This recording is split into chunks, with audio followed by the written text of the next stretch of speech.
Hi everyone, Raphael Harry here, and you're listening to White Label American, a podcast where we hear stories from an immigrant or two, sometimes more.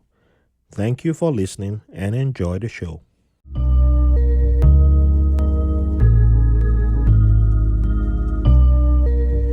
Welcome to another episode of White Label American. Thank you all for joining us today. I have a fantastic guest who's making his second appearance, but it's his first official appearance. So we're going to consider it his first time because the first time he was here, he wasn't alone. So it was kind of a special episode. So every episode is special, but you understand what I mean. So without much further ado, we just go right into introducing him. So today's guest is an essential worker, and I'm glad to have with us Mark Butler, who's going to explain to us who he is and everything that he does. But he's an essential worker who's in the hospitality industry. He works in hotel management, and he's going to tell us where he was born, what country he originated from, and how he ended up in New York. And he has a beautiful story that he originates from. So Mark, welcome to the studio. How you doing today? Thank you, Raphael. Very happy to be here. Nice to be back again. Yeah. But no, looking forward to talking to you today and us, having a bit of fun. Alrighty. So let's begin. So, where were you born? And give us some background into, your growing up and, what life was like for you. Yeah, so I'm from Dublin in Ireland, and I was very lucky just growing up. It's a good city to grow up in. It's for the most part it's very safe. You got a lot of different neighborhoods there. You got kind of like a north side south side divide, which is like kind of a running kind of joke within Ireland where the north side is rough and the south side is posh. And it's a funny kind of thing. But overall, I think everyone in Dublin, I think, is proud of being from Dublin. And then anyone outside of Dublin is from the countryside. So that's the way it's looked at. But no, it's a good place, and I think it's got culture, it's got history, it's got pubs, it's got great people, it's got beautiful architecture. It's and now it's becoming really, ever since maybe the mid 90s, late 90s, it's become more kind of cosmopolitan city than it was before. We had a lot of immigration around that time when Ireland got a lot of money. So we had a lot of kind of Chinese people start to come over around the late 90s. Then we had a lot of Polish people come in the mid 2000s, and then now there's a lot of Brazilian people there now. So which is only good for the city, and hopefully for our football team.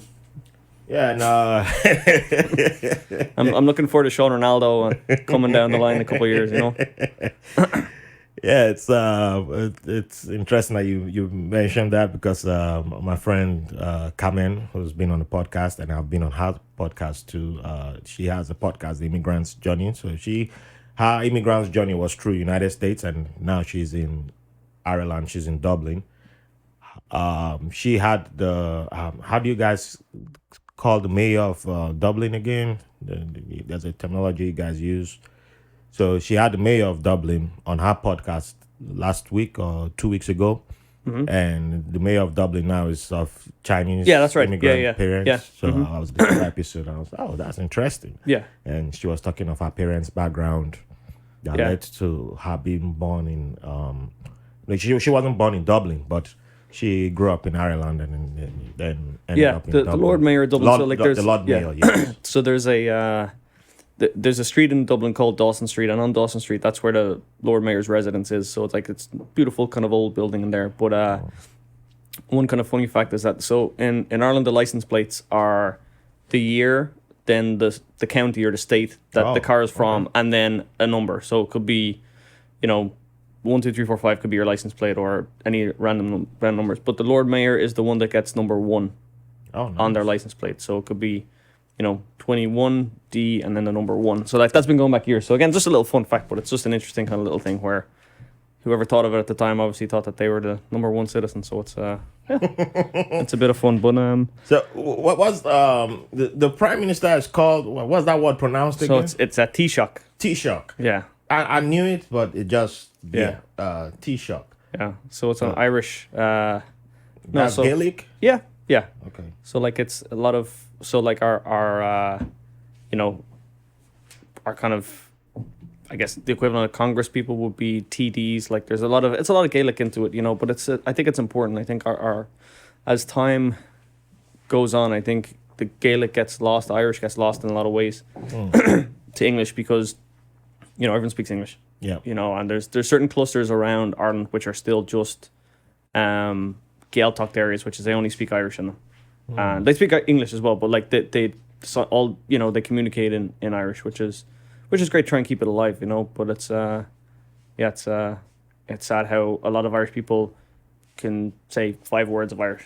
You know, it's Wow. just, I think it's taught in school, but like, you know, that passion isn't there, that fire isn't there. It's but again, like it's like there's great places called Gael Talks, which is basically like summer camp, you know, Yeah. where you learn Gaelic. But like again, it's they're good places. Like I went a couple of years, and it's good to like just, you know, make friends and meet people, and kind of I went by myself, you know, when I was 12, and you know, it was a great way to make friends, and I think it made me the person that I am today. Like been put in that position where I don't know anyone, going in by myself, and it's you know, just talking to people. You live in a house with like 12 other like kind of young guys between the ages of say 12 and 17, and then there's a Bananti, which is the woman of the house, and she, you know, the lady I had, she was like when Iron Fish, she'd run that place. Like if you stepped out of line, she'd tell you to sit your ass down. Like it was great, you know. Like, and it was a good, you know, a lot of people would come down and think they could this little old lady, she won't, whatever, and they try and sneak out, or they try to do whatever, and she would like a pow, like she'd be right on top of you, you know. So like it was a great time, but it's again a good time, you know. Make friends and you talk to people, and you know, in the morning you do class, afternoon you do sports, and then in the evening you do Irish culture. So you do, whether you have to write plays or you do Irish dancing, and it's a fantastic way to keep that culture going. So like I that's one thing I really love. I think it's great about Ireland, and that's one thing. So when you say Irish plays, does that include like Irish fairy tales and yeah, stuff like well, that? like the idea is that you make up your own stories in Gaelic. So like that you to try to keep it alive and that keep that bit of creativity going. And it's so I think it's a really good thing. And then you know, sometimes they put on like there's we put on like Irish.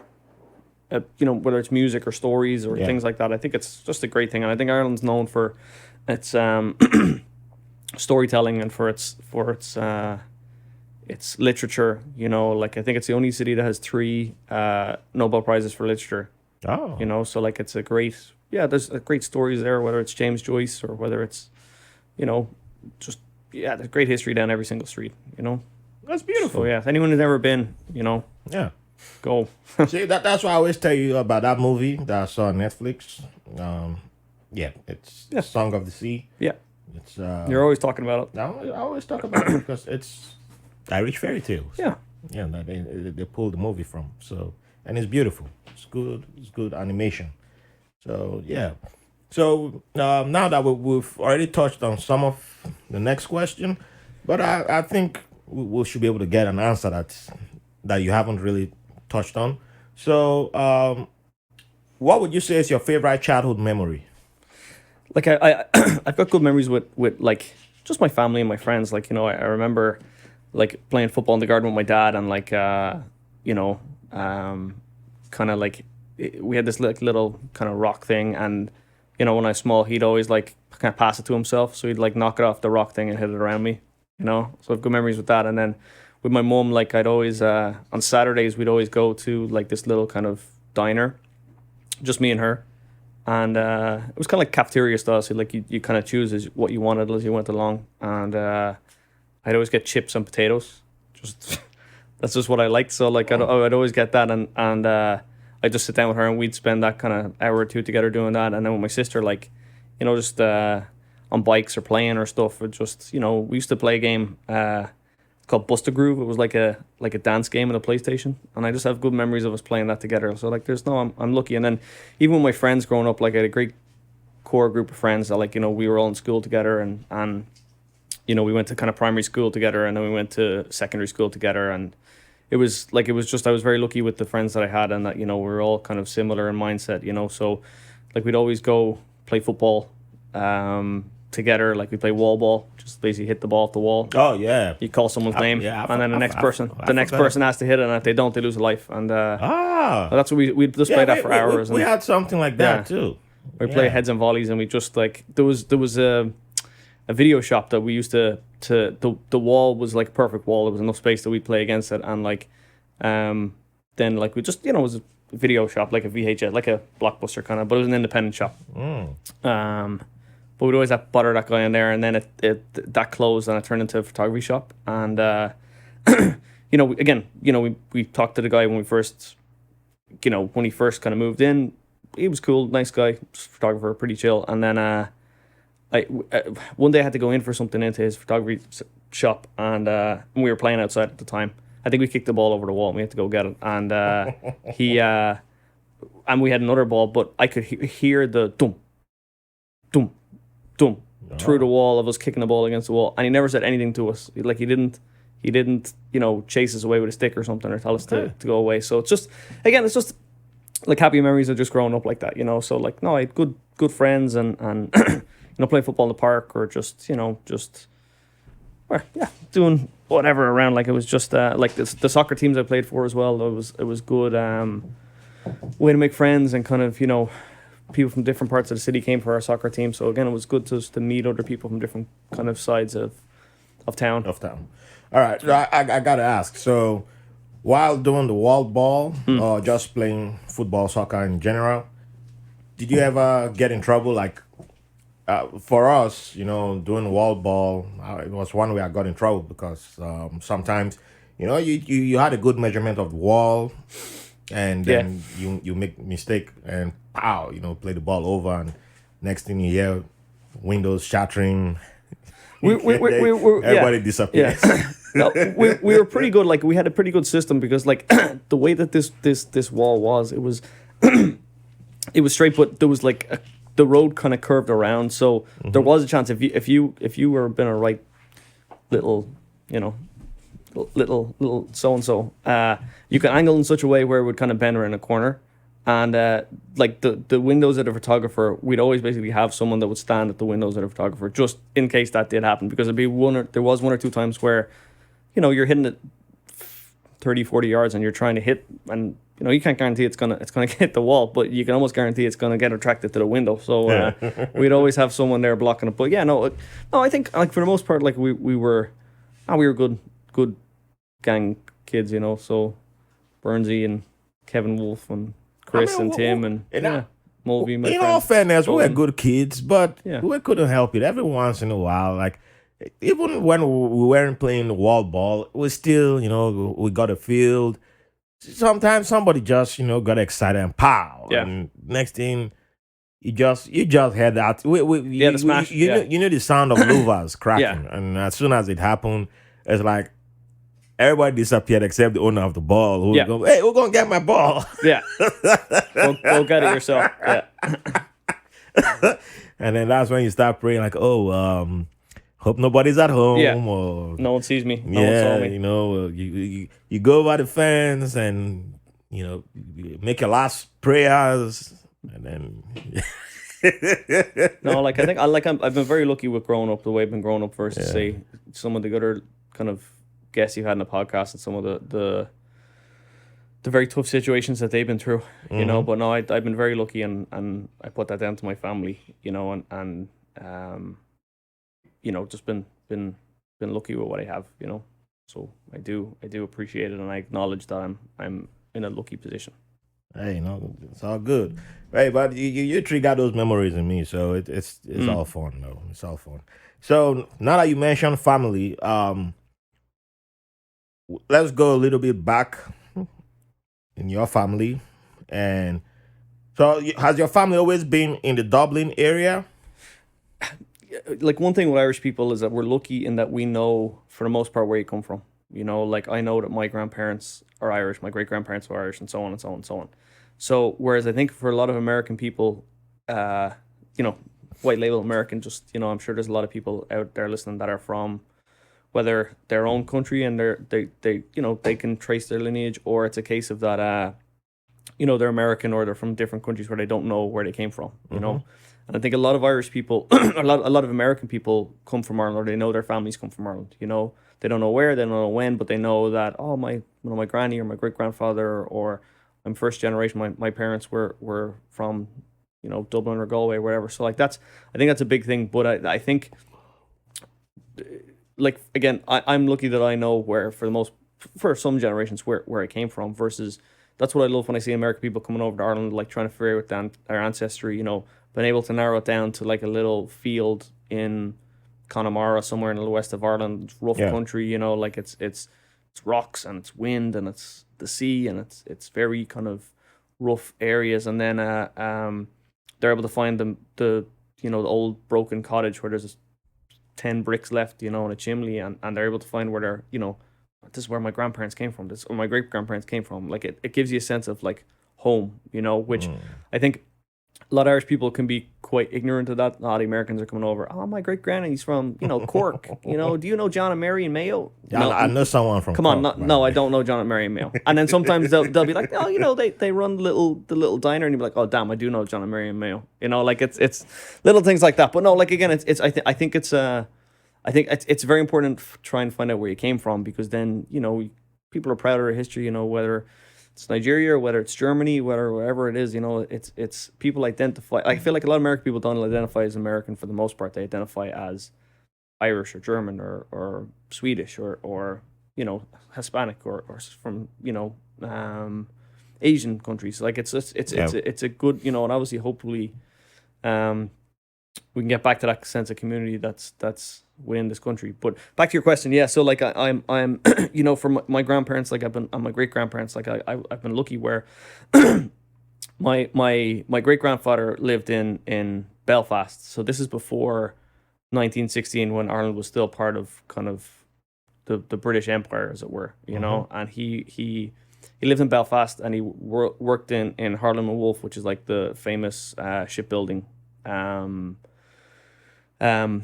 I guess dockyards, shipyards up there. Yeah. So, you know, he led a team of 12 Protestants as a Catholic, which was a big thing. You know, there's a lot of history up there, which if we started getting into it, we'd be here all day. But you know, to be a leader of 12 Protestants as a Catholic was a big deal, and obviously it was because of his personality and his presence and his what a great leader he was. But he was one of the men that had built the Titanic in 1912 in Belfast. But we have a family joke that he missed a screw, and that's why it stank. So, oh my it was goodness. it was on us. So sorry everybody. Sorry White Star. Oh my goodness. But no, and then he moved down to Dublin after 1916 when kind of there was kind of led to then kind of civil war within Ireland in the 20s, and he moved down to Dublin. My granddad was born 1920 in Dublin.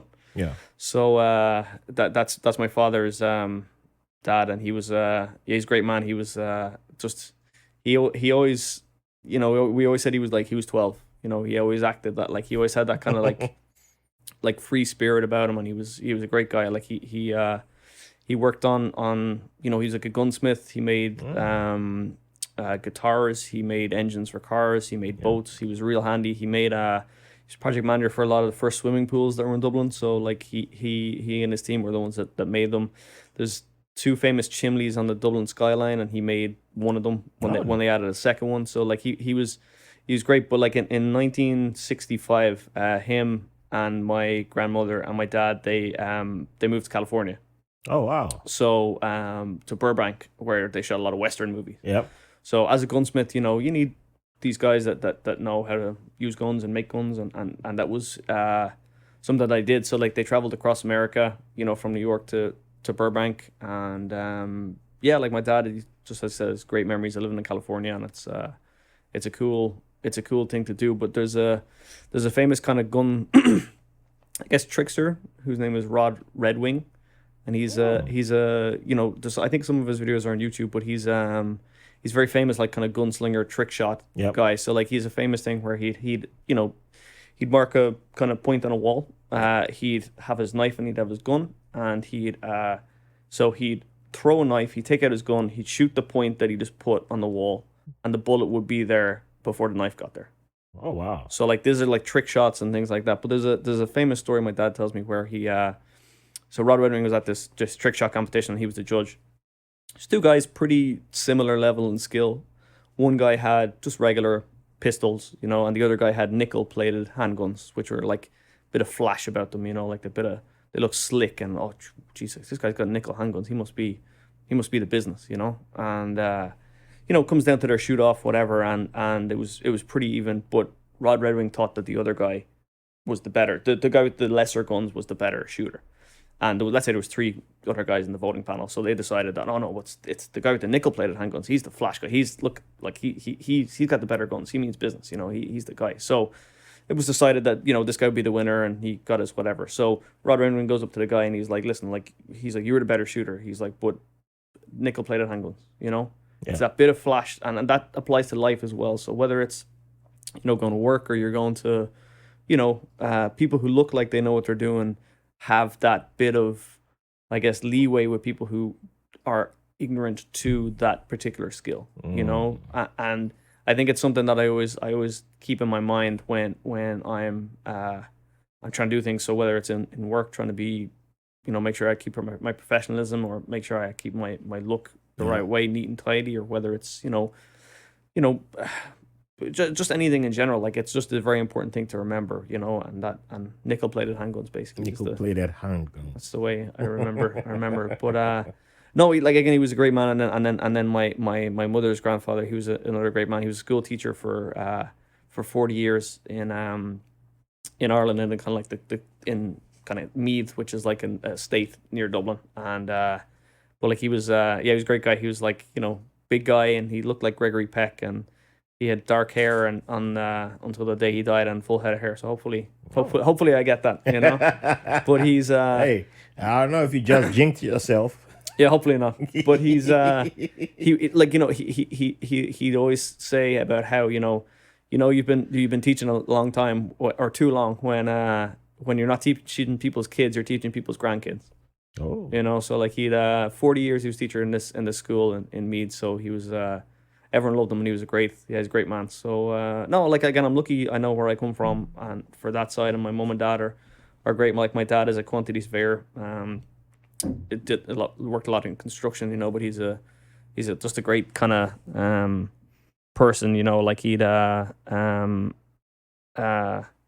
like he was smart. He's always measured, he doesn't back down from stuff if people you're trying to take advantage or pushing a line, and like he grew up doing the surveying, didn't go to university, but like he'd run rings around anyone that's in who has their fancy degrees, all their letters after their name, and just tries to throw the degree in your face. Yeah, exactly. Yeah. But he'd run rings around anyone. Started his own business, not afraid to take risks, and he's great.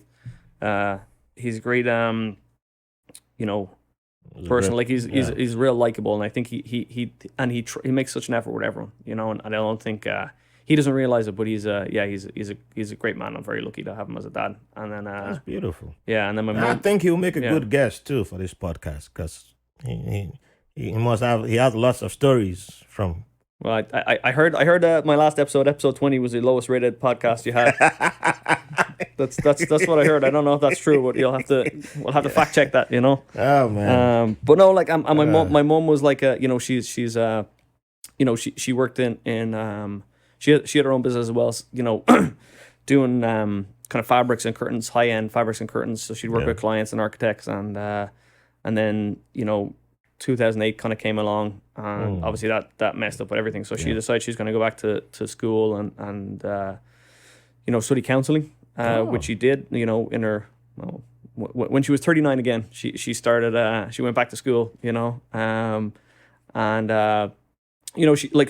went back, and I remember we talked, and going back as a mature student is obviously difficult, and we talked, and she was saying, I was just kind of a couple of years out of college at this point, and she was asking me, is there anything that I should do or be aware of? And I was like, it'd be nice to everyone. I was like, you're gonna have to do group projects. You don't know who you're gonna have to be placed with, so people are gonna be talking nonsense behind each other's back. Don't get involved in that. Like, just walk away from that. And that's the most important thing. Like, again, it's not like Mean Girls or something. Going to school and I'm laughing because that wouldn't have been the advice I would have gone with, but and again, but then get to know people, and then know who are the rock solid people who, when you're doing your group projects, geez, he's not going to mess around. He's going to get the work done. And she went back, she did it, she completed it, and then she was trying to find clients, and then there was a one of the ladies who was in her class. She had like kind of a squeaky voice, and another mature student, everyone would laugh at her whenever she spoke, and kind of make fun of her. And my mum was friends with her, and then that lady was retiring or changing fields, and but she was the counselor for a teaching university. So she recommended my mum to take over from her, and now my mum has a rock solid job in taking care of students who are trying to learn how to teach, and especially now with mental health and such a thing that people are actually talking about now. She's got this great job, and that was just through being kind to this lady who everyone else was making fun of. So it just shows you never know who down the line. The trail is short, so you never know who you're going to see down it. But one story I just want to tell about my grandfather as well. Like in World War II, so he lived in London in World War II. Yeah. And he he was working in factories making guns and because again as a gunsmith he had that skill, so like he was designing guns and making the guns and making sure that they were made the right way. But this was when like the raids would always happen, so the Germans would come and bomb London. So you're asleep and would go, and you'd wake up in the middle of the night, and you'd have to run down to the bunker that would be down there in I guess in the basement, the fallout shelter, I guess. Yeah. So this is happening every night. Every night he's waking up, running down. He's like, you know what, this is nonsense. Like if I get blown up, I get blown up. So he stayed in his bed one night and sleep. Woke up the next day, went around his building, couldn't find anyone. Went down to the bunker. A bomb had went off right where the bunker was, and everyone who was in the bunker had died. Oh wow! So it just shows that like you never know what's gonna happen. That. Hey, sometimes you just gotta go with your intuition. Yeah, you just got to. You can sense it. It's crazy how that works. I'm not religious. I gave up on that a few years ago. But sometimes you just know. It's like yeah. I mean, there's this thing about you see people running in one direction and you just start following them. And running. And once or twice I've seen people do that back when I was in Nigeria.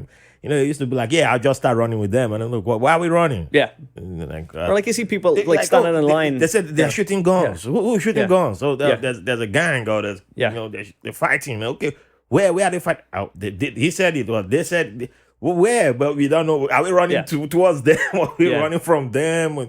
I just saw a crowd running. And it got to a stage, if I saw everybody running with the opposite, I just stopped and like, okay, I need to know what is Ask going the question, on. 100%. And then I make my own way. Yeah. And once or twice, that's how. And I think like the week, I think the very time that, the one time that I knew that following of my intuition really worked for me was the last week I spent, when I moved to the United States, my last week in Nigeria.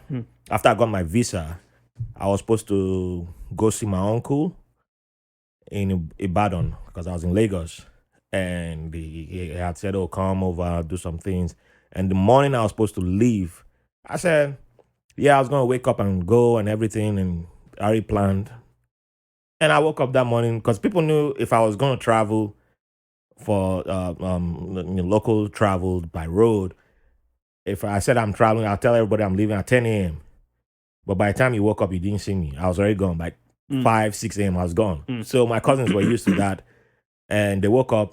And I think I woke up like 4 a.m. I usually wake up like 4 a.m. Then I started getting ready. So nobody could wake up around when I woke up. So I woke up 4 a.m. And just to get up was difficult. And I was struggling to get up. But something just got back to sleep. I kept like trying to... I was like, okay, you know what? I'm not going. I just went back to sleep. So my cousins woke up and they saw me like, whoa, weren't you supposed to travel? What happened? Are you sick or something? I said, no, I just don't feel like. I'm not going. Are you going to travel here? No. So my uncle called. Why didn't you show up and all that? I'll see you. I don't think I'll come. I'm not coming. I don't feel like I don't. And whatnot. And later that day, I'm watching the news.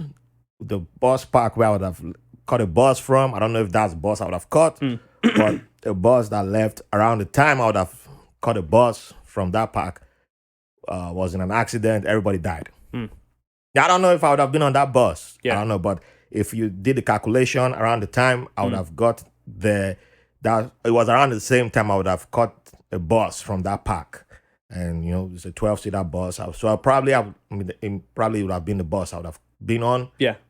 It wasn't an accident. Everybody died. Yeah. So, but things like that have happened a few times in my life. I can't say I knew for sure, but there are times it just felt like, don't be on that bus, or just take one step, and I'll just take one step and boom, something happens. Yeah.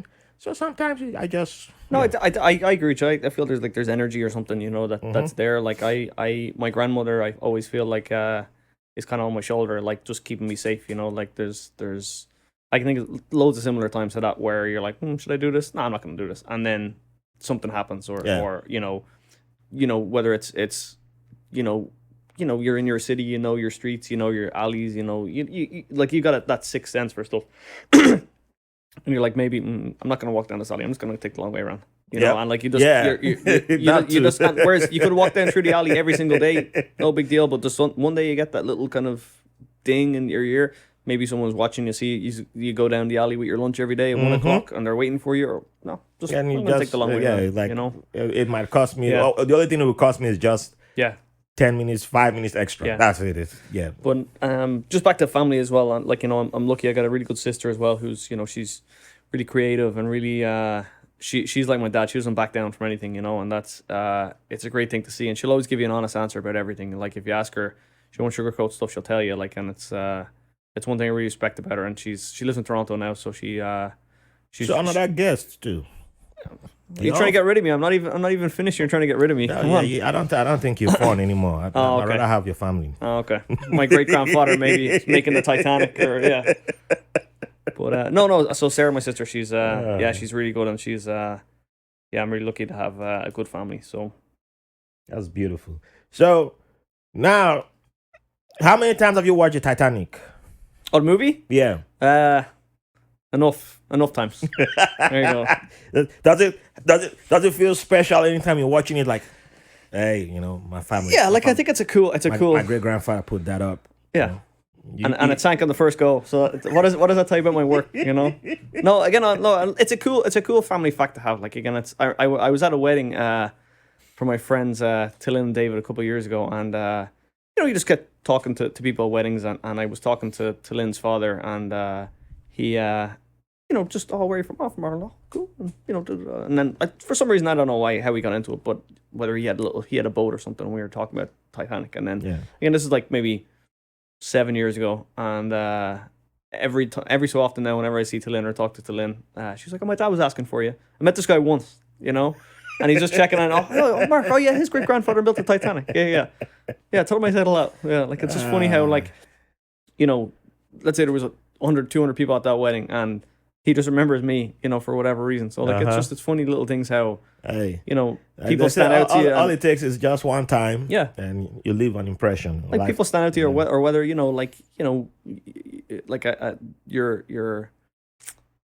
at the post office and you notice, hey, he's got a cool haircut. I like your haircut. Oh, thanks. Hey, he probably goes home, tells his wife, this guy, this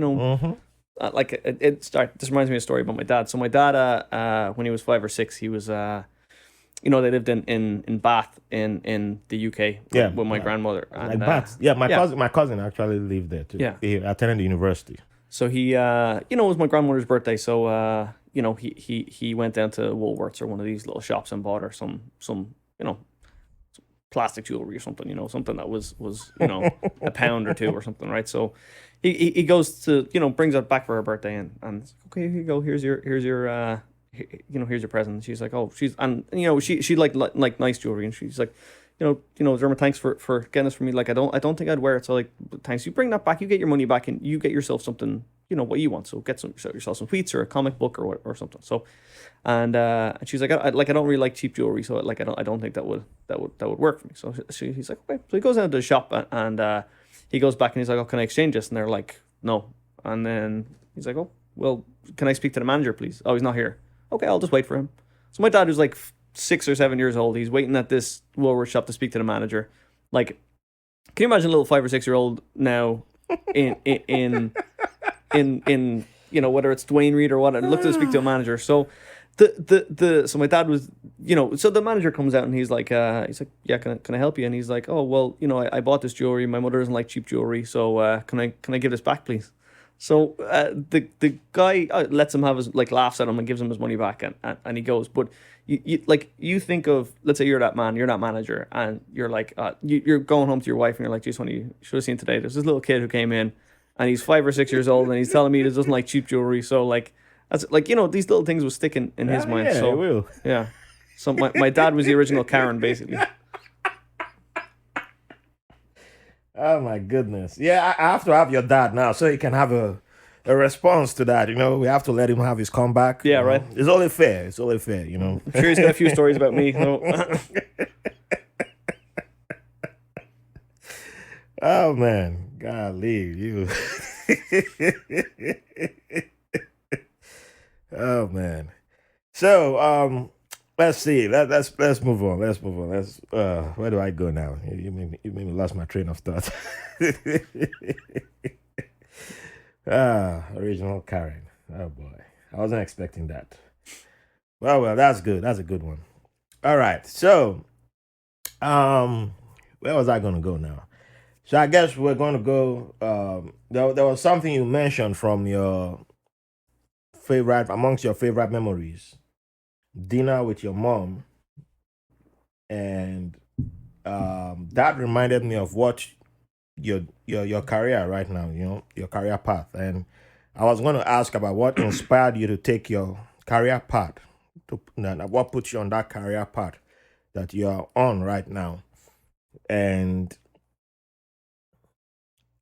it's interesting that you mentioned dinner with your mom, because I have a feeling that I'm not sure you've really thought about that playing a role, but have you ever thought about how much of your grandparents, your great grandfather, and your parents playing a huge role in influencing, you in choosing the career that you went into? Yeah, like I always remember my grandfather kind of been like, if you're gonna do something, do it right. Like I remember when like we'd be, like him and my grandmother, they'd normally go to the kind of pub each day after the end of the day, like 4 or 5 o'clock. They'd go get their Guinness and their their sherry or whatever, and they had a certain seat that they'd always sit in, and they'd have their drink, and then they'd go home then.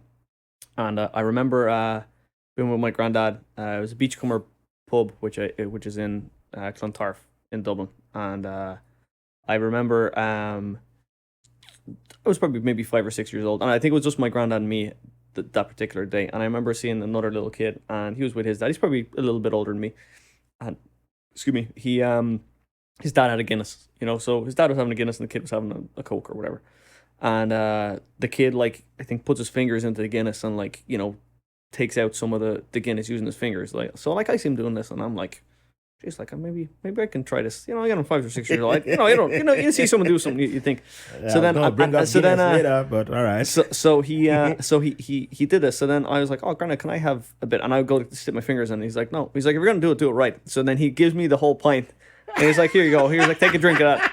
So like, I'm 5 or 6, and I'm taking a drink of this Guinness, and I'm like, that's one thing that kind of stuck to me, that like, don't half-ass something. If you're gonna do it, do it. Like, if you're gonna take a drink of it, take a drink of it. If you're gonna, like, don't stick your fingers in it. Like, just take a drink of it. So like, that's one thing that, but when it comes to hotels, like, I remember,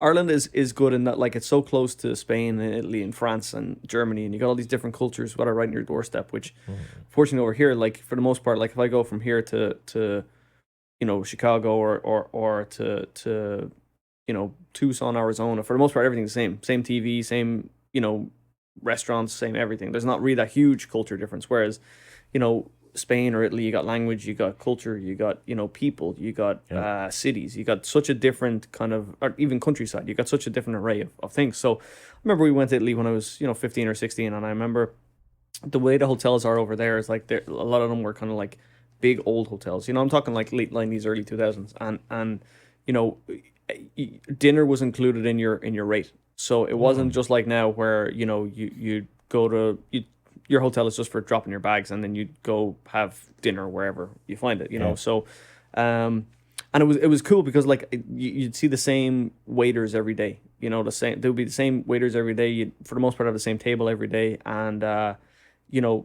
was a set menu. You order whatever you wanted, and it was included in your rate.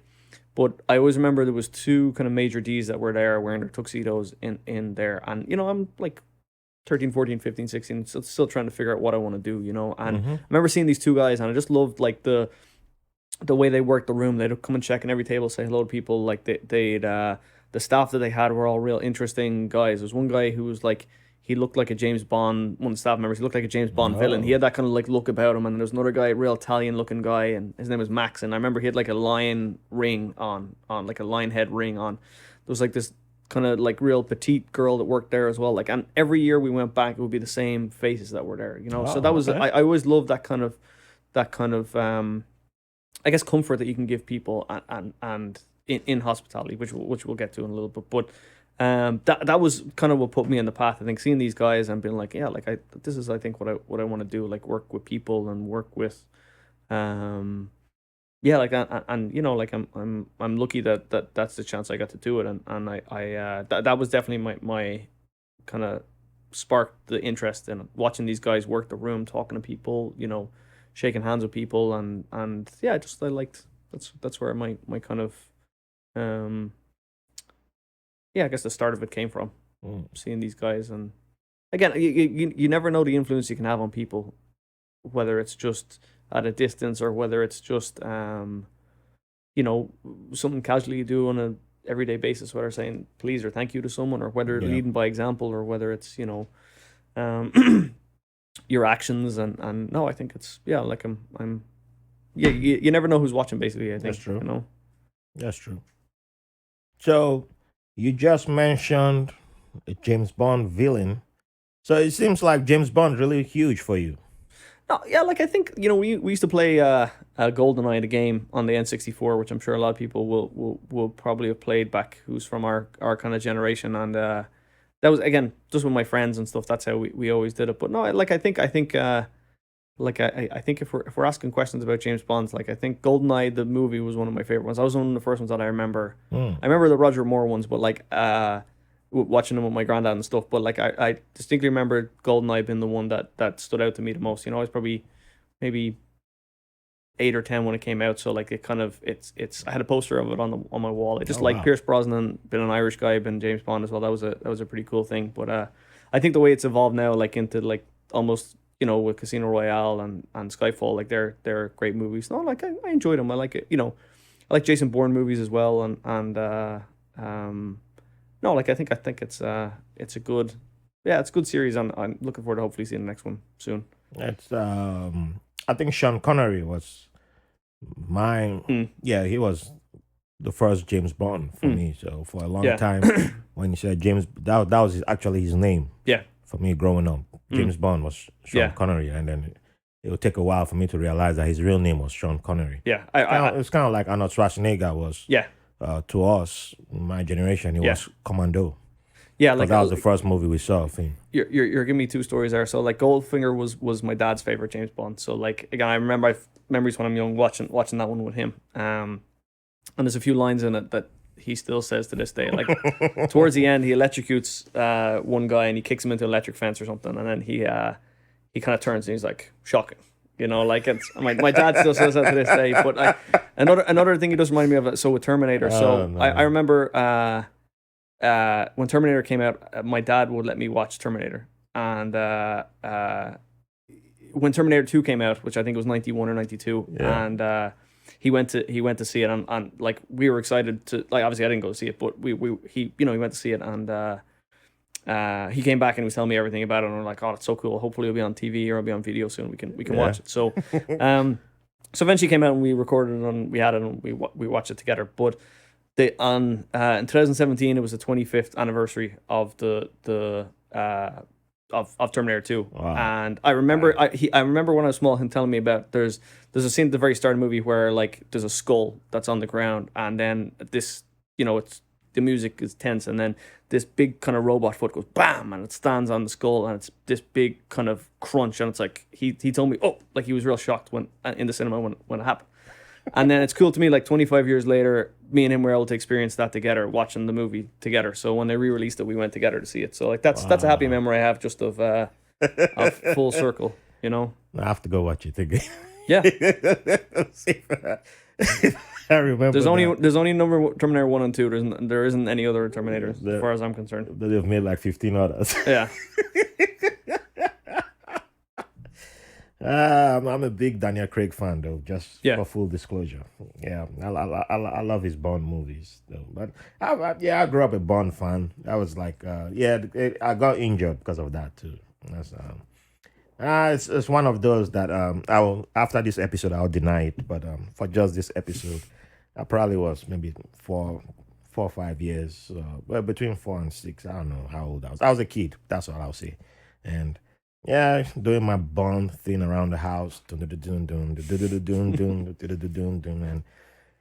don't know why, but I just saw the iron, and I don't know why. Maybe I was seeing the future. I was traveling to the future back then, so for some reason I decided to place my hand on an iron, and without realizing that the iron had been whoever was using the iron had it plugged in, and it was hot.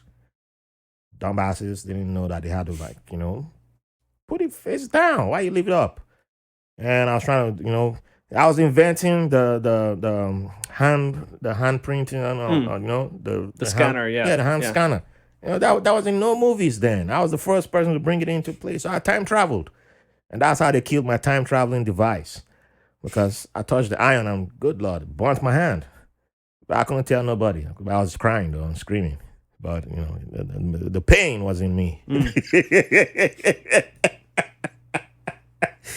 So yeah, it was James Bond I was acting out. But yeah, I guess family was wondering why you crying. Yeah, it's a tough one to keep in, but it took me a long time.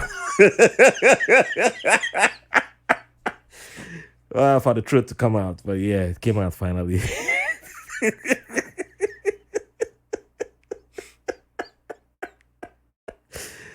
Oh yeah, so returning back to hotel management. So when people hear about hotel management, it's normal to think about executives only, but it's easier to forget that people work their way up. So tell us about your experience and how you got started in the industry. So I had to decide what I was going to do for university. So hotel and restaurant management is what I decided to do. And then when I got accepted, I decided I was going to go to the kind of the best 5-star hotels in Dublin, just try and get a job, and whether it was in the kitchen or wherever. So just to be. Let me cut you there. Yeah. Did you go to university in Dublin? Yeah. Okay. For hotel and restaurant management. So again, my university was right in the city centre, so it was just off O'Connell Street, Colborough Street. So it was it's a cool. The building, it looks like this. It looks like an orphanage from like 1930s. It looks like something like that. But it was a great place to learn, and I met a lot of good friends there, and a lot of good professors and teachers there. And one of my neighbors actually went there maybe 30 years before I did, and wow. One of the same lecturers was lecturing there. She was Mary Cotter was her name, and she was a real Mary Cotter. She was a real tough lady, and but she wouldn't call anyone by their name. She'd always call everyone students. Oh, so she wouldn't know anyone's name. Everyone was a student.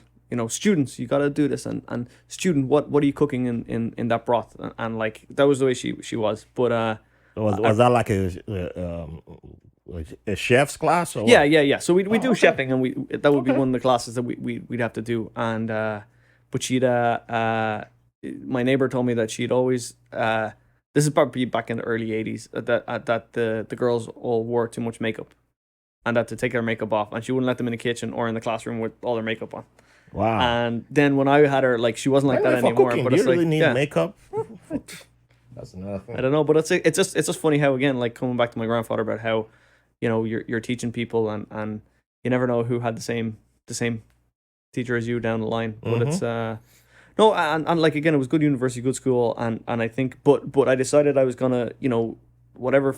Let's say there's 4 or 5 hotels in the city center that are 5-star places, I was gonna go to them. So there was a Westin, and there was the Shelburne, which is a very famous kind of Irish kind of institute. It would be like the Plaza, like that kind of. It's right on the park. It's an institution. It's been there, 140 years, I think, and the Irish Constitution was signed in the hotel. There's a Constitution room that they have there. So yeah, a lot of history. So, but I the Conrad is where I started. So like that was right opposite the National Concert Hall in Ireland. So like it's a real, it was the first purpose built 5-star that was in Dublin. I think 1989 they built it. So it was a cool it was a cool place to be and to learn there. And I just went in, and again, I'm I don't have any experience, but like I'm from Dublin, and a lot of people, they just like to meet Irish people, whether it's American guests or foreign guests. They like to see Irish people and just chit chat with Irish people. So I went in, and the concierge was there, and I was like, oh, I just wanted to see if I can drop off a resume, CV, and he was like, yeah. He's like, we were talking for a while,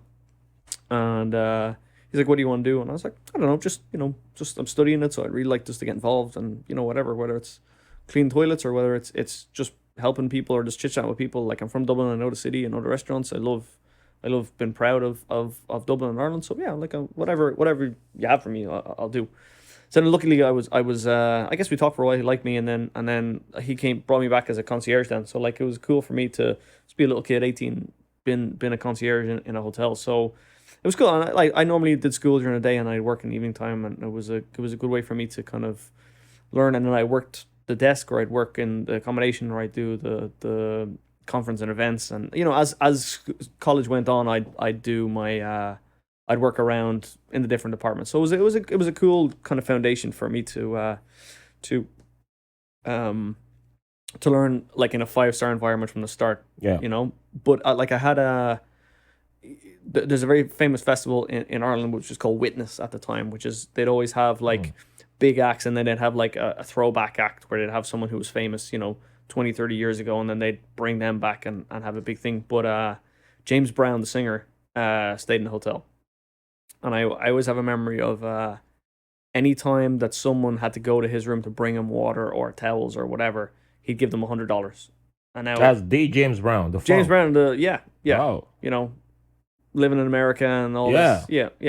Ow, that guy. So The funk. yeah, so he'd give $100 to anyone that came to the door to bring him any whatever it was. You get $100. So right. anytime he called, you'd always want to try to be the guy that would pick up the phone and like you jump over and push people out of the way and try and get it. But I always remember that he was performing at this festival, and that's why he was there. And there's like this little gift shop in the lobby that had like kind of Irish whiskey and crystal and all these things in it. And I always remember he had his hair like coiffed in a certain way. He had it, and he had these blue leather shoes. Like, I just still remember inked in my brain now. These cool blue leather shoes, and he's wearing his like kind of, one suit kind of thing that he kind of always wore, like similar to Elvis kind of style. And he walked up, and he's walking through the lobby, and he's walking up. He's kind of looking in the gift shop, and I can see him like the time that it's open is there, and he's looking at it, he's like, it was closed, and he's trying to see if he could be able to get into the gift shop to get whatever he wanted at the time. And he turns and he's like, God damn. Underneath his breath, just over. I hear it across the lobby, and I'm like, this guy is cool. So again, just little happy memories from dealing with people like that. And I was in hotel school, and I got a chance to come to New York, and that was kind of how, there was different hotels that came. One was from the Breakers, which is in West Palm Beach in Florida. Yeah. There was a Marriott in Baltimore that came, and there was hotels in London that came, and in Europe. There was a few places that came to our school, but there was Fitzpatrick's, which is an Irish hotel that was in New York, and that was what, when you're finishing school, you're looking for a job, and you have your interviews, and you choose based on what you like. So like I like that Fitzpatrick offered, 4 months doing supervisor in housekeeping, 4 months in food and beverage, 4 months in reception. So I think I felt that, yeah. Okay. And I felt that, whereas the other ones, the other places were like, we just want you for the reception, whereas I felt that would make me more rounded, so that like if if the keg stopped working, I know how to fix them. Or if the housekeeper called out sick, I know how to make the papers for the ladies. So you don't have 20 or 30 ladies just sitting there, So that was I thought that was a good rounded kind of way to do it. So, I moved over here in 2008 and summer of 2008, just before everything went bad. But I was lucky I was in New York, because New York, I feel, especially at that time, was such a, the financial, for the most part, like, we didn't really feel it here. Like, there was still guests coming to the hotel, Broadway was still open, everything was still, the sports were still on, everything was still trucking. So, like, it wasn't anything a bad time. But no, I had a great time in Fitzpatrick's, and John Fitzpatrick's an Irish kind of hotelier. Like, he's straight shooter, like, no nonsense with him, and it was a good place to be, I feel like. And to learn, and like, general manager there, Patrick Layton is his name. He's a great guy. He's from Clare in Ireland, and he was a good influence on me. Like, I remember, like, there was 3 of us so Fitzpatrick's, they have 2 hotels. They've got one on 57th Street, and they got one on 44th Street beside Grand Central. So I was in that one, beside Grand Central. So there was 3 of us. There was 6 chosen total to come over to Fitzpatrick's, 3 in one hotel, 3 in the other hotel. So me and Cormac, my friend, were in this hotel. So Cormac and I had just gone to, like, taking the Staten Island ferry a couple of days beforehand, and took a photograph of him at the Statue of Liberty. Okay, so I'm on the reception, and as a joke, I put the background to be a picture of Cormac at the Statue of Liberty of the computers. So the computer, there's 2 computers. One of them is back picture of Cormac at the thing. So it's a small enough kind of desk area. So general manager, he comes to do something, check something on the computer, and Cormac is working on the computer, and he sees Cormac. He exits out the windows, and he sees the picture of Cormac, and he's like, Cormac, was there a picture of you on the thing? And he's like, oh no, well, like I didn't do it. And he's like, well, whoever did it, find out who did it. And like, he wasn't gonna obviously squeal on me and say who did it. So I'm like, okay, I'll just put my hand up. It was me. I did it. Like, I was messing around. I'll go up to him. So he's like, oh, he just came in, and he was he was freaking out. He was pissed off that you had put the thing. Okay, that's fine. I'll go in. So I go over to his office. I knock on the door. I was like, Patrick, I was like, I understand it was an issue with the computer. I was like, that was me. I did it. I was like, I was only joking around. Like, I'll swap it back. And he's like, thank you for coming and telling me. Thank you. And I'm like, okay, yeah, no big deal. That's fine.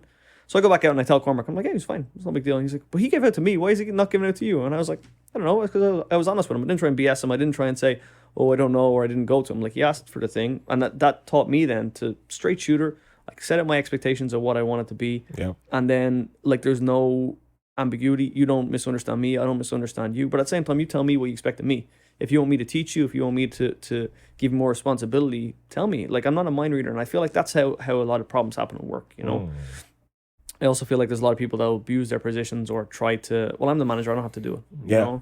Which is, I hate that kind of, like, I like to lead by example. Like, I'll be the first to put my hand down the toilet if I have to.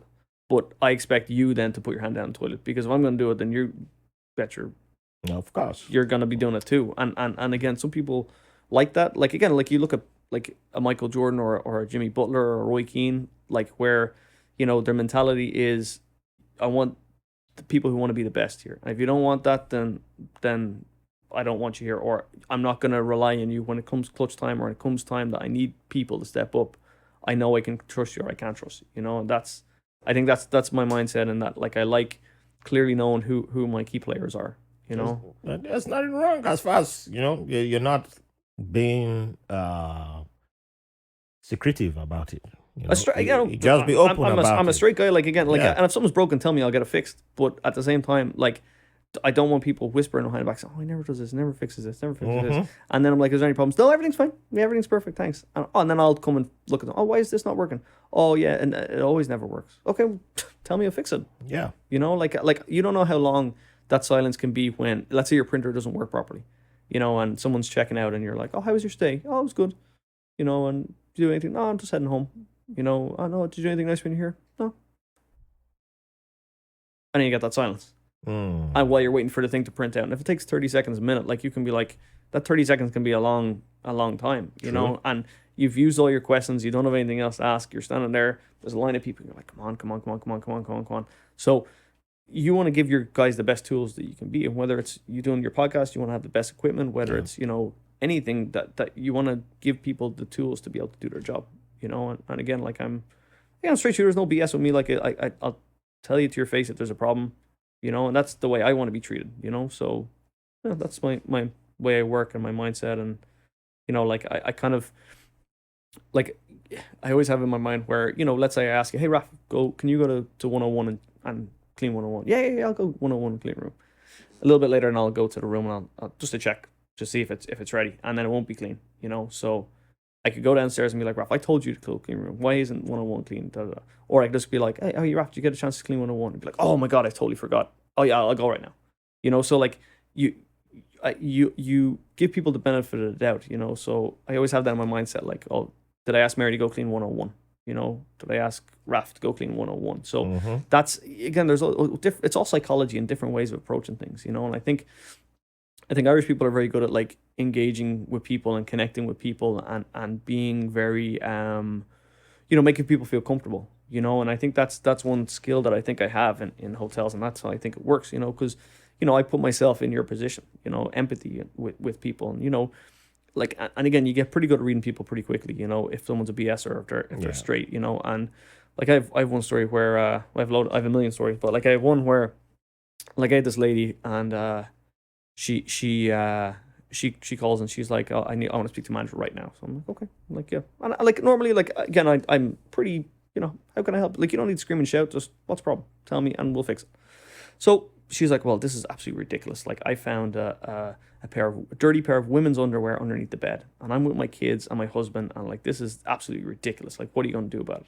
And like, I had my, like we were talking about it earlier, like your radar, your energy, you're just picking on. I was like, something's a bit funny here. So, but I couldn't prove it, So I'm like, okay, listen, like, like I can't give your money back, but what I'll do is next time I come back, like, I'll be able to give you the night free, so like you can come back the next time. And she's like, okay, that's exactly what I want. Thank you. And again, I noticed something not right here. So I was like, listen, here's my card. Email me when you're coming back. You let me know, and I'll be happy to help. Yeah, okay, thanks, Mark. Da, da, da.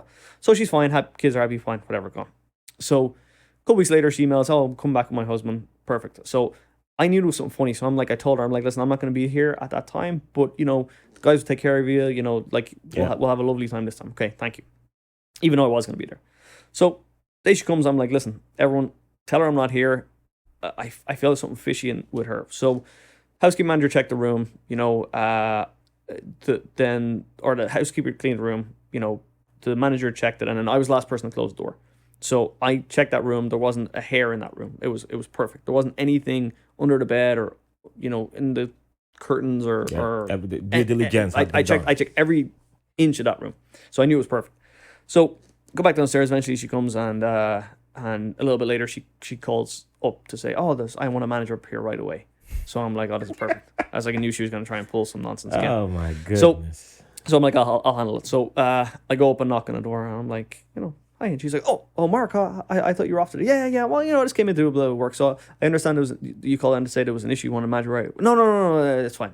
No. You made this complaint. You've told me there's an issue. So let me come and fix it for you. Oh, okay. So I was like, well, what seems to be the issue? And she's like, well, I just found a condom underneath the bed. And I was like, okay. And then her kids and her husband are over the other side of the room. I was like, okay. I was like, listen. I was like, just come outside with me for 1 second. We can talk. So we come outside, and I was like, listen, like, I know you put that there. I was like, you have two choices. I was like, one, you can pay me the $3.99, which is the rate for tonight, or two, you take your husband and your kids and you can leave right now, and I'll come back. I was like, I'll let you give a few minutes to decide what you want to do. And she said, no, I'll pay. So she knew exactly what she was doing, but I wasn't afraid to call her out in her BS. Yeah. And I think a lot of people aren't. I had done my, like we were talking about, I had done my due diligence. I checked the room. I knew something was funny about it. Now, there is times where there is stuff in the room, and feel bad about it, and like the amount of times I've seen where, not the amount of times, but like occasionally you'll see where just everything, it's like a book of Job from the Bible, like where everything bad will happen to one person, and you feel so bad about it, but you it's just about how you recover and treat them the right way. Like I had one lady from Australia who, like, when I was in the Sofitel, and this is like French 5-star, like people paying a lot of money, and they have huge expectations, So this lady from Australia came in, and she was tough, really, really tough, just complaining about everything. And, she wanted to speak to the manager. So like I came out and I sat down with her, and I was like, what's the problem here? I was like, you're in New York, got a million things around the city. I was like, why are you starting fights with people or getting upset? But just tell me what's going on. She was like, my son's upstairs. He's 11 years old, and he just survived cancer. So we didn't think that he was going to see his 11th birthday. And this is his 11th birthday trip. So this is really important to me that this goes right. So then straight away, then okay, now I understand why you were a tyrant, because you didn't think your son was going to see his 11th birthday, and you want to make sure that this is a perfect trip. I was like, so now, cool, perfect. Now you've shared information with me, so now we can make it a perfect trip. So, he loved Lego, so I was able to call the Lego shop in Rockefeller Center, and I asked them if they could let him in, like after they closed, just to walk around the Lego shop by himself, which they did.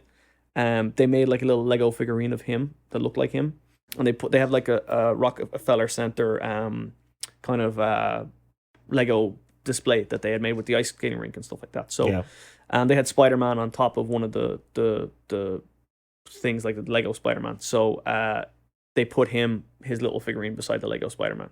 You know, I went and got them Yankees hats with Nicholas's 11th birthday written on the side of it. So like down the line, years down the line, they'd have their Yankee hats, one for mom, one for dad, and one for the kid. So they'd have those down the line.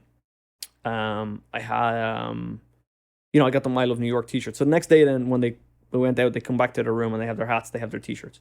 She comes down, bawling her eyes out, saying thank you. So like, and that's the kind of things, like, let's say it cost 20, 30 quid, whatever it cost to get the baseball hats and get them engraved and stuff. But like, that's something she probably talked about for years, you know. There's another time we had a kid who was 5 or 6, it was a birthday party, and they were having it in the hotel. I think it was like a French kid, I think, and like it was a family of French and American people who would come, you know, obviously. Yeah. Who I think the family lived here, or the parents lived here with the kid, and then the mom and dad or the grandparents had come from France. So there was maybe 10, 15 people in the restaurant having this thing. So the little boy had a Spider-Man cake. So I went down to Times Square. I I asked the mom, I was like, listen, like I have an idea, like, you know, trust me, are you okay if I haven't? Yeah, okay. So I went down, I got the Spider-Man impersonator, I got him to come up, give him $50, just come up with for 5 minutes. He burst out of the kitchen with a Spider-Man cake and gave it to the little kid. So like, again, that cost $50, but like, that's the kind of memory that, do you remember that time we were in New York and Spider-Man gave me my cake when I was 5 years old? And like, that's the kind of creating memories like that. Again, it doesn't cost a lot of money, but it's something you remember for the rest of your life. And like, that's why I love hotels, like where you have the opportunity to do things like that, you know? So like, it's a cool industry. It's different, you know? Yeah, it's you know, you get to understand people, you know, and read people. Although I still say that the woman who was being a tyrant shouldn't. Still, yeah, I understand not being not thinking that the child would have made it to the 11th year, but there are people whose children in similar stage. Yeah, the way I looked at it was like, I feel like she didn't know how to express her emotions, and she was just lashing out at people. But then when you break it down, you can understand where she's coming from, but at the same time, it doesn't make it right the way you're talking to people. Yeah, you know, that's and like when it comes to things like that, I'm not afraid to tell people that they're being unreasonable. Yeah, you know, because I say that because I once when I was in the Navy, we were made to, you know, if you were on the enlisted side, everybody was E6 and below. You know, we got volunteered into serving we got to stand duty for the air show in Virginia Beach. Excuse me, at our the NES Oceana base, and every year. So this was 2010. Yeah, 2010. So the weather was good that year, and so part of the air show, I was controlling traffic. Actually, somebody almost ran me over. Now I remember, and called me the N word because I stopped him from. There were pedestrians crossing, and he got mad that I stopped him from running pedestrians. But that wasn't the person I want to talk about. There was an older gentleman who I noticed he was with his wife, older white couple, and they were crossing the street. And he actually had a Confederate flag on his T-shirt, and he was having difficulty walking because it was pedestrian crossing, like time for pedestrians to cross. So I'd stop traffic. There was no cars moving, but I just noticed something in the way this man was moving. He won't be able to make it. I just knew he wasn't going to be able to make it, and so I told my shipmate, like, "Hey, take over the cars, make sure no car is moving." And I went up to the dude. I was like, "How you doing? How you doing, sir? How you doing, ma'am? Do you need help? Can I help you cross over?" And he was like, yeah, I should have listened to my doctor. I shouldn't have come out. That was the first thing he said to me. I was like, okay, well, I don't know what your doctor said to you, but my job is to help you get across the street. So come on. So I put his hand over me and I hold his waist and start guiding him, not like rushing him, but I just guide him. And he's like, "Oh, thank you, thank you. Oh, I shouldn't have come out." And it was really hot. That it was like really hot. Weather was hot, probably in the 80s, 90s. If it was too low, it was 80s, but probably was closer to the 90s. Yeah, it was really hot and sunny. So we get across and we'll make it across. And he's like, "Oh, I think he just had kidney or something transplant, but he just had to come to the air show. He wanted to see the jets and all that.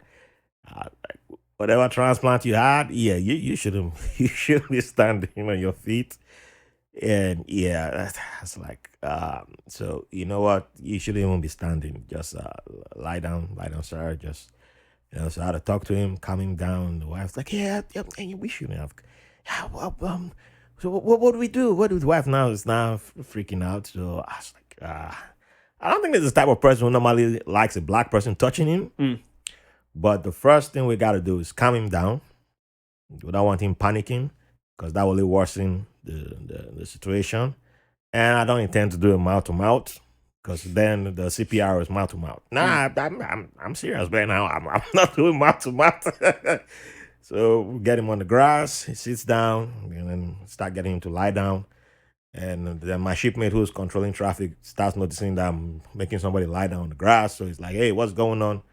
So I'm like, luckily, I think by then there was no traffic coming. So he runs over and I'm like, okay, stay with him. And luckily we had a fire truck nearby.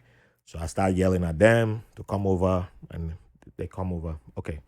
And they come over and come get the guy. And that's how. But I just had to notice, if I hadn't noticed that he was struggling, in the beginning and ran to him, if I had just looked at Confederate t-shirt, Yeah. like, yeah, I don't want to have anything to do with the Yeah. guy. Who knows what would have happened, Yeah. but part of the job was customer service. Yeah. Taking care of people is our job. Yeah, we're voluntold, but our job was to be there, look out for the people. And we weren't officially in hotel management, but it wasn't limited to just, but you get to read people, you get to understand. And somebody had called me the N-word, but it wasn't that wasn't you get cussed out a lot when you get to being anything customer service. I think like it is though, like you might have had an influence on him being like, okay, well maybe maybe he changes his mindset, or maybe he's a historian guy and that's why he was wearing his Confederate t-shirt. But like I don't know. I'm not just. I met a lot of people. I'm saying it's I feel like I feel like it's you might have had an influence over him that you might not even realize, that kind of way. And hopefully, I like to think that of it is, that way.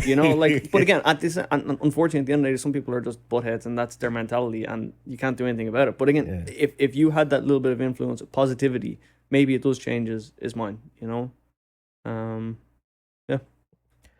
Yeah. So we'll definitely have to arrange a part 2 because we kind of went a little bit on this one. But before we to we have to start wrapping up. But with 2 quick things we have to jump into. Why is Nigerian Guinness stronger than Irish Guinness? I just there's no way I was not going to ask that question. That's debatable. That's what I can say to you about that one. Like, so I don't know if anyone out there in Radio Land knows, but there's 5 breweries that are in international breweries or like Guinness factories in the world. So one is in Dublin, one is in Malaysia, and then there's 3 in West Africa. So one's in Nigeria, in Ghana, and Cameroon. We don't count Ghana and Cameroon. Forget about them. Okay. That we'll talk so about I got okay. In that case, then there's only two. Ghanaians Guinness and factories. Cameroonians can't come after me. They know, they love me. They love me. I'm quoting my president now. Like, they love me. So no, like I think Guinness is just never drink it out of a bottle because it never tastes the same. So either get it in a pint or get it in a can. I don't know if Nigerians read that memo. Really? You should see some Nigerians. I'm not saying that I know them, but you should see them. Lads, That's all I'll say. No. There's big bottles of Guinness. Yeah. I've not seen it outside Nigeria, but in Nigeria, we call it udeme, the big ones and the small ones. America only has small bottles. Yeah, and Americans can't drink Guinness. So while the Nigerian people are watching Arsenal or whatever they're doing, those guys. I know how much the Nigerians love Arsenal. I don't even have respect for them. No, they don't even know. So respect for any Nigerian. Yeah, they have to get cans or pints now. Nigeria, come on. Ew. So yeah. Ew. They'll be saved one day. That's all I can say for them. But we have to arrange a part two. But the Irish people are aware about the Nigerian obsession with Guinness. I don't know about that. I think I don't think so. I don't think a lot of Irish people know that Guinness is. I think the most Guinness is drank in the UK, like volume wise, because they've got the most. It's the Nigerians people. in the UK. Then I think it's the Nigerian, and then I think it's Ireland based on. It's the Nigerians in the UK. My first visit and only visit so far to the UK was at a wedding where they refused to serve alcohol because the dude loved Jesus. He's gonna listen to this episode, by the way, but he knows. And I had to go find me some alcohol, and the person I was with bought Guinness. And we're paying at the counter, and the guy looks at us. He's like, you guys are Nigerians. You guys don't drink. This is not the Guinness for you. Yeah. You need Nigerian Guinness. I was like, what? Even in the UK? He's like, yes, you need Nigerian Guinness. Go get Nigerian Guinness. It's in the fridge. And that's how I knew the truth. Yeah. I didn't know that. I didn't know there's much difference. So like we'll have to crack open a few Guinnesses, a Nigerian, and what about the Cameroonian and Ghanaian one? Should we compare them? No. Did you hear what the guy said? Nigerian Guinness. That's what you guys. He didn't say Ghanaian Guinness, did he? Exactly. Okay, nobody says that. Yeah. That's why we don't count those factories. Okay. Now, final question. What would you like to leave the audience with? Something. Could be a positive something for this time. So again, this question. Yeah, I think I think two things. So one is I think the support of your family is very important. So I'm very lucky with my wife and with my daughter. And like my wife, like she's my best friend.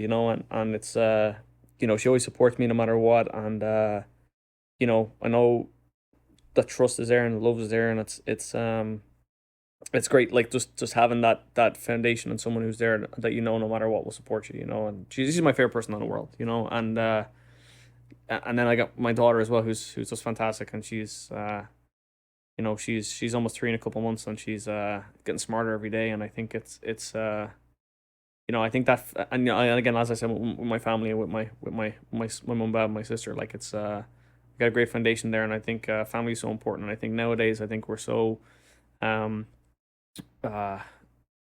with technology and everything, I think family can get left behind, or differences of opinion, whether it's with politics or whether it's the way the world is going. I think it's just important to keep family in mind, and whether it's getting together if you can safely, or even just having a Zoom dinner or something. Like I think it's a cool thing to do. The second thing that I'd say then is just kind of my dad had a teacher in school, and he always told everyone in the class, like, never fail to dampen your curiosity. So I remember I was with my wife, I think we were in Turkey, and on our first holiday together, and she's like, oh, I wonder what's down there, and it's never fail to dampen your curiosity, let's go and find out. So we went down and we found this like little market that was down there, and they had little little plates and Turkish kind of beer and tea and stuff, and it was like, again, that's the way I try to live my life. So like, just keep that in mind always. Never fail to dampen your curiosity, because you never know what's behind the door, or why maybe we should walk down there. No, that's fine. No, let's never fail to dampen your curiosity. Let's see what's going on behind that door. I like that. So, all right. Yeah. Any plugins you like to leave the audience with? White Label American. It's a fantastic podcast. Give it 5 stars. 5 stars. 5 stars, please. No, listen. I think you do great things with this podcast. I think you have a lot of great stories for people that are here, and I think it's a great way to communicate stories. As I said, like, you know, obviously you've had a lot of people who have a very difficult lives, you know, whether it's you know,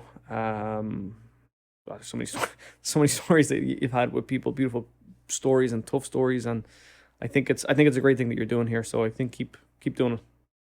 And I know you celebrated your milestone episode. Thank you. So hopefully that's just the first of many to come. Very good. All right. Can't thank you enough for coming on this episode. And thank you all for joining us. And feel free to check out the previous episodes. And there's more to come. I know some of you have asked about how to support. I have something I'm cooking, and I'll let you all know about that shortly. So looking forward to seeing you all for the next episode. Keep the love and support coming. Thank you for the privilege of your company. Thanks for listening to White Label American. If you enjoy the show, we'll appreciate if you rate, review, and subscribe to the podcast wherever you get your podcast from. If you have any questions, comments, or have someone who will be a good guest on the show, or you want to be on the show, send us a message at whitelabelamerican@gmail.com. And make sure to follow us on Facebook and Instagram at White Label American. Thank you for your support.